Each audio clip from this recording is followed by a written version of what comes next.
Grabe, mahal ka pa rin niya. Pero bakit mo siya itinulak? Hindi niya ako mahal, natapakan lang ang ego niya. Anong balak mong gawin? Maghiganti siya. Right, Peach? Yes, maghihiganti ako sa mga ginawa niya sa akin. Dahil kulang pa ang pagpapahiya ko sa kanya kanina. Peach, anong nangyayari sa'yo? Hindi maaari. Bakit ka nagiging ganyan? Hindi pwede. Peach, hintayin mo kami. Peach, huwag kang umalis. Ayoko makita nila ako. Bakit? Bumalik lahat sa dati.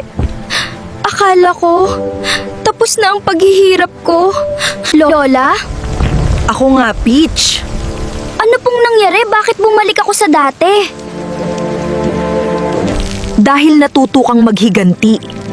Gusto ko lang naman maranasan ni Piñalito yung ginawa niya sa akin. Pero mali ang ginawa mo kaya ibinalik kita sa dati. Hanggat hindi nawawala ang galit sa puso mo, magiging ganyan ka na habang buhay. Teka! Huwag kang umalis, Lola!